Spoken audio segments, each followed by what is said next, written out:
So in this video, we'll look into the end-to-end with respect to Azure Repos with whatever we have learned so far. We'll look into we'll practically see how it is, how a new repo is created, how branch security policies are managed, and do a quick small code change and push it back into using a pull request. So starting with the Azure repos, I'll go ahead and use the new option, create new. So I'll say demo repo, and I'm initializing it with a readme file and a git ignore file for, let me see here, for Android for now, Android, and then let's say create. So what it does, I have a demo repo, I have basic settings. If I go back to the source files, I have the git ignore file updated for Android, and I have a readme file. Now, next step is to clone this locally, or next step is to go ahead and create branches. I'll go ahead and create a new branch, develop, and say create. I have a develop branch now. Now, let me set up the branch policies. So going back to project settings, repositories, demo repo, getting into policies. Now here for the, I'll set it up for the main branch, that is here. I'll say minimum, okay, before going there, I'll go at the global policies and default branch.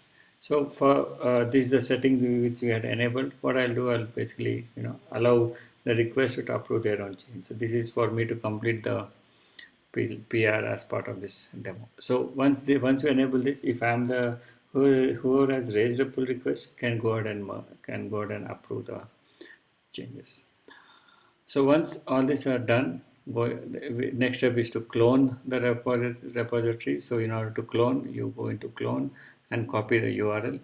I'm using the Mac terminal here, but you could use any other tool. So I'm right now in the demo repo folder of which is right now it's empty. So I say git clone, paste the URL, enter.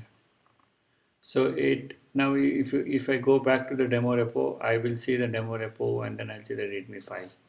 Now cd demo repo, I'm in the demo repo folder. So right now if I do the git status, I'm pointing to the main branch, for which I cannot do a direct push. So what I'll do a git checkout and say develop.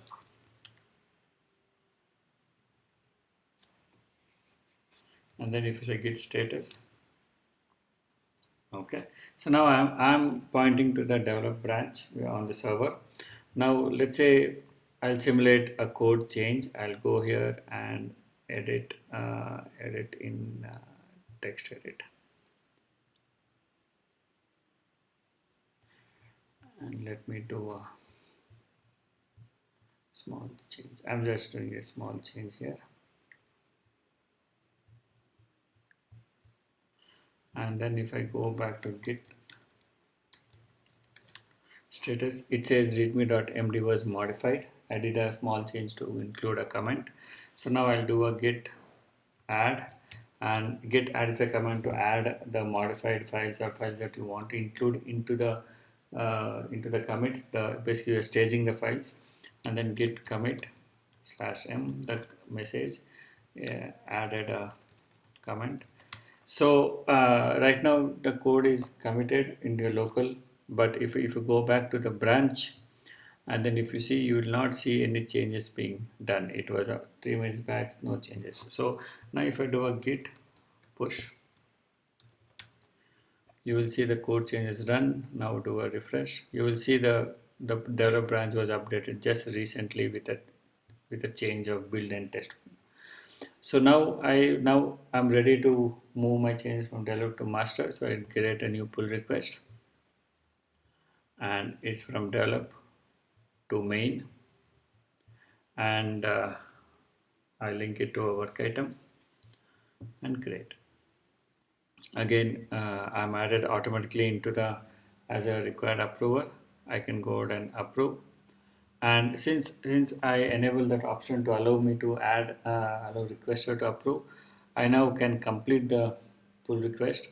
Other option you have is, now let's say I do one more change. Now it is already approved, all set to go ahead and merge. Let's say there is a comment, okay, add a comment for the change, right? So it basically, there's a comment from the reviewer, so it basically needs us to needs to be fixed. So I'll go here again and add with edit. I'll remove build test one and I'll add a test one comment, right? So again, if I go here, git readme is modified, git add git commit with comment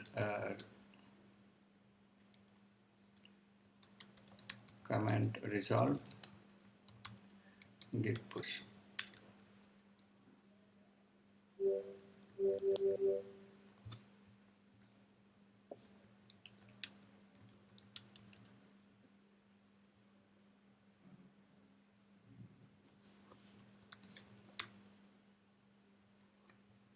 Something happened here, 1 minute. So here I have a modified file which is stage, so I'll do a git commit /m with updates, and then I'll say git push. So once the changes are pushed, now if I go back to my PR, now all the approvals and changes done were all will be reset. So now I can do a resolve. Again, all the conditions are met. Now I can do a complete and complete. Now if I go back to the branches, main was also updated just now, and if I go to the main, you will see the same changes which I had done in the readme file. So this is a quick demo of how Azure Repo can be created, and basic security and uh, uh, basic security and the policies can be enabled, and finally do a basic using a CLI to basic operations to ensure everything works in the new repo.